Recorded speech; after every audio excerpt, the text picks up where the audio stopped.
साथियों नमस्कार। जैसा कि अभी बहुत बड़ी खबर निकल के आ रही शिक्षा विभाग से कि बिहार विद्यालय विशिष्ट शिक्षक नियमावली 2024 पुनः जारी किया गया है संशोधित रूप में।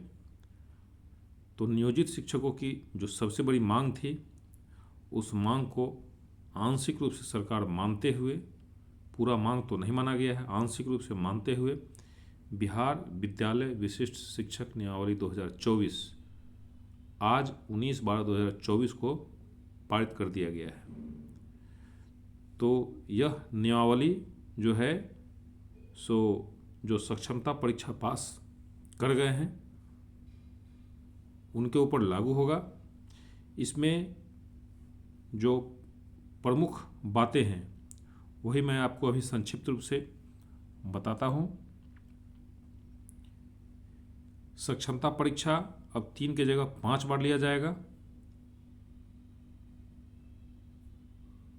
और इसमें स्थानांतरण विशिष्ट शिक्षक राज्य के अंतर्गत स्थानांतरणीय होगा। स्थानांतरित विद्यालय में विशिष्ट शिक्षकों का योगदान करना अनिवार्य होगा।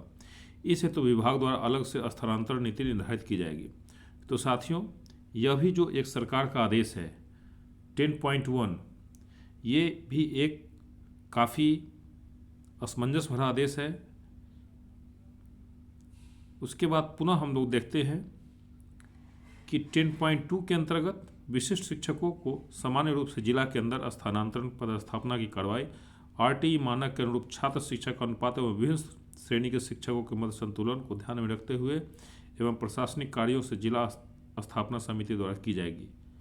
तो इसमें डीएम महोदय के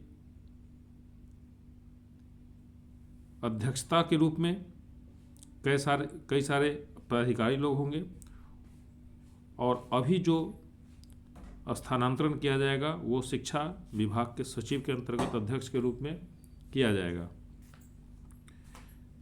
तो अभी राज्य स्तर पर शिक्षा सचिव, इसके बाद पुनः जो है सो जिला पदाधिकारी के माध्यम से स्थानांतरण होगा।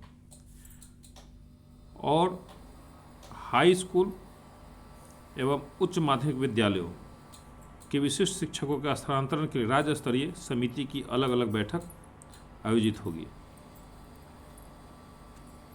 अब साथियों, इसमें जो प्रशासनिक दृष्टिकोण से स्थानांतरण है वो एक समझने वाली बात है।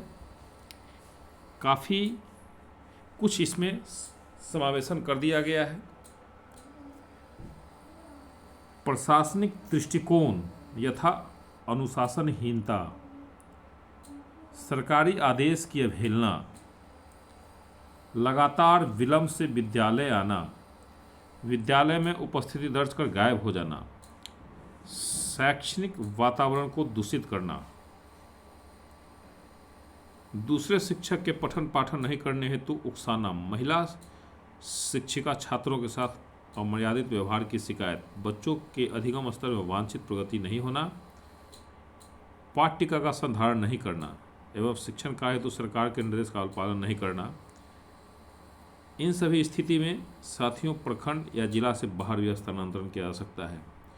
तो यह काफ़ी ज़्यादा जो है सो फैसला लिया गया है कि आप अगर पाठ्यक्रम भी नहीं लिखते हैं उसमें भी आपका जो है सो स्थानांतरण हो जाएगा। अब 10ख के अंतर्गत जो आदेश निकल के आ रहा है आप उसको देखिए।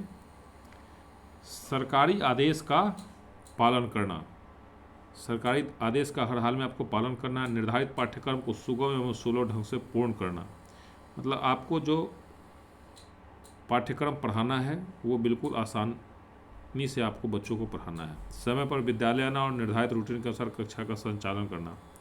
कक्षा का संचालन भी आप निर्धारित रूप से ही करेंगे, नहीं तो राज्य के जिला के बाहर भी आपका स्थानांतरण किया जा सकता है।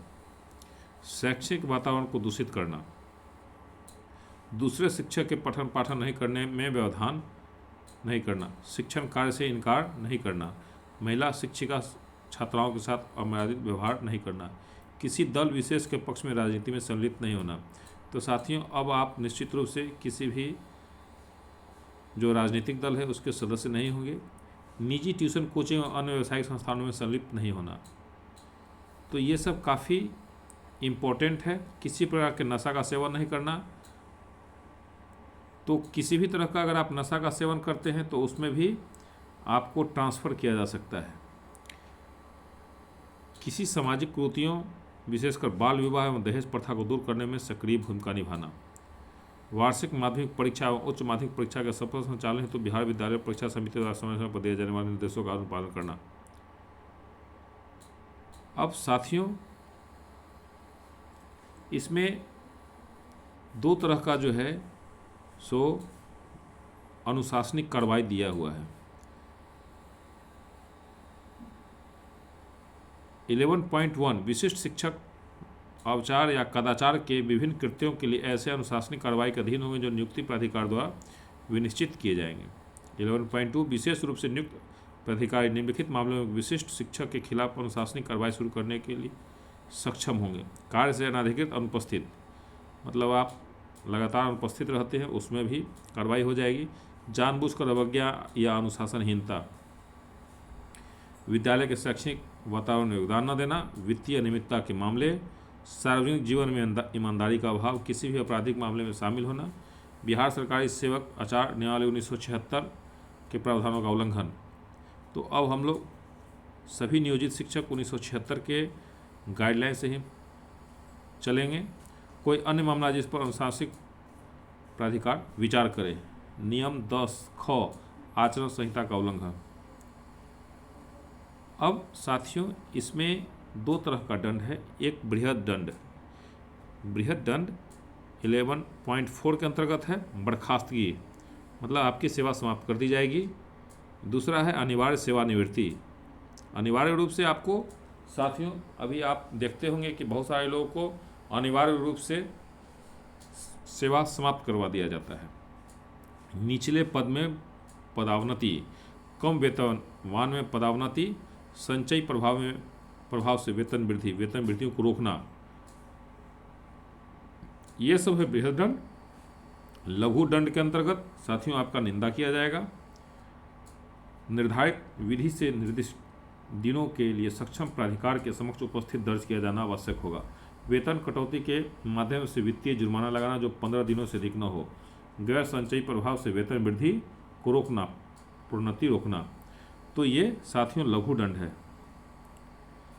अब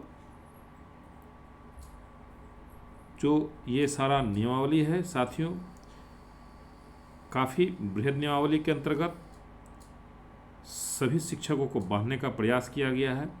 तो निश्चित रूप से अब हमको और आपको काफ़ी संयमित होकर काम करना है। यहाँ पे 11.8 कह रहा है काम नहीं वेतन नहीं नियम। जहाँ जिले के किसी प्राधिकारी या प्रशासनिक विभाग द्वारा निरीक्षण करने पर विद्यालय का कोई विशिष्ट शिक्षक या कर्मचारी उचित अनुमोदन के बिना अनुपस्थित पाया जाता है तो जिला शिक्षा प्राधिकारी इसके लिए सक्षम होगा कि वह ऐसे अनुपस्थित शिक्षक के वेतन को तुरंत रोक दे।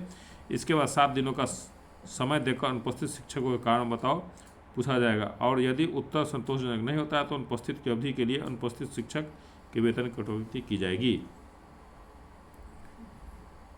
तो इस तरह हम देखते हैं साथियों कि आज जो है सो डॉक्टर एस सिद्धार्थ अपर मुख्य सचिव के द्वारा राज्यपाल के आदेश से विशिष्ट शिक्षक नियमावली जारी हो गया है।